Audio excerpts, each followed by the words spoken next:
হয় মই আজি বহুত আমি আমার ক্লাবৰ তরফ বহুত আনন্দিত। আমি বহুত কটা বস্তু পাইছো, স্পোর্টসর বস্তু।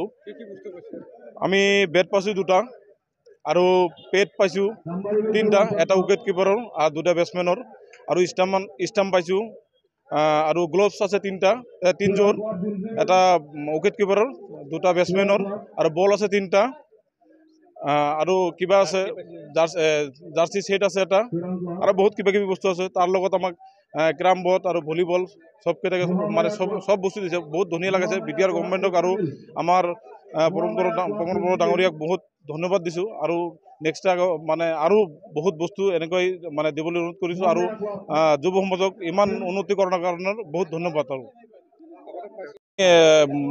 মানে হাগ্রামা গভর্নমেন্ট থাকার আগত মানে এনেকুৱা দিয়া নাই, এনেকুৱা বস্তু দিয়া নাই, এনেকুৱা সুবিধা দিয়া নাই, খেলার কারণে সুবিধা দিয়া নাই। আমাক এতিয়া দিয়ার কারণে খুব ধন্যবাদ।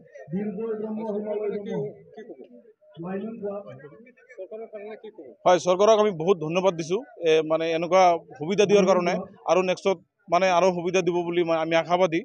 আর আমি মানে ভাবা নাছিলো ইমান মানে আমার ব্রহ্মপুর গভর্নমেন্টে ইমান ধুনিয়া কাম করেছে, ইমান ধুনিয়া একটা পদক্ষেপ লৈছে। বহুত ভাল লাগিছে এটো।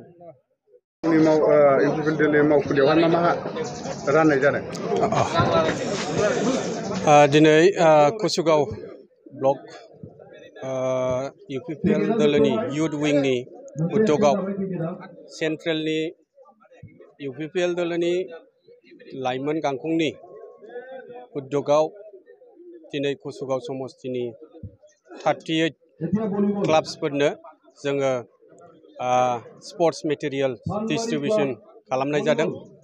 बेवहाय 38टा क्लाबनो गुबुन गुबुन मेटेरियल्स हरनाय जादों। बिनि गेजेराव दङ जोंहा भलिबल, क्रिकेट बेट, बल, केट, लोगोसे केराम बोर्ड, लोगोसे चेस। बे मोनब्रै आइटेम्सखौ 38टा क्लाबनो जोंनि समस्तिनि सिङाव थानाय बे क्लाबफोरनो दिनै राननानै हरनाय जादों। बिनि गेजेरजोंनो जों मेसेज होनो सानदों जे प्रमद बर' सारनि जे नेतृत्वआव स्पोर्ट्सनि फारसे गोबां गुरुत्व लादों, गोबां खामानि मावगासिनो दङ। आरो जोंनि बिटिआर सरकारनि जे स्पोर्ट्स इएम मानगोनां दावबायसा बिथाङाबो स्पोर्ट्सखौ जोंनि बिटिआराव डेभेलप खालामनो थाखाय बिथांमोनहा रह रह हर सान खामानि मावगासिनो दङ। दा बाथ्राया बेनो, बिटिआराव जिहेतु जोंहा सान्थिया फैबाय, पिसआ इस्टाब्लिश जाबाय। दा पिस जाखांनाय लोगो लोगोनो जोङो बिभिन्न एंगेलाव जों खामानि मावनो हायो। दा बिनिखायनो जोङो स्पेशली एडुकेशन आरो स्पोर्ट्सनि सायाव जोंनि बिटिआर सरकारा गोबां गुरुत्व लानानै हाबाफारिखौ मावगासिनो दङ।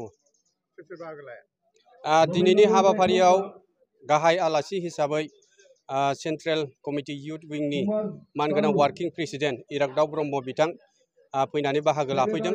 लोगोसे जोंनि बिटिआरनि इएम मानगोनां उकिल मोसाहारि बिथाङाबो बे हाबाफारियाव बाहागो लाफैदों। आरो लोगोसे जोंहा गसाइगाव डिस्ट्रिक्टनि दैदेनगिरि, जोंनि कुसुगाव ब्लकनि दैदेनगिरि बिथांमोना गासिबो बे हाबाफारियाव बाहागो लाफैदों। दिनै 6 नं कुसुगाव बियाबनि सिङाव जे जोङो स्पोर्ट्स मेटेरियल्स राननाय जे हाबाफारि, बे हाबाफारिखौ कुसुगाव ब्लक युथ विंसनि जे अर्गेनाइजआव बे हाबाफारिया जादों। आरो बे हाबाफारियाव जोङो केराम बोर्ड राननाय जादों, लोगोसे भलिबलबो जों राननाय जादों। बेजों लोगोसे जों चेस बेखौ राननाय जादों।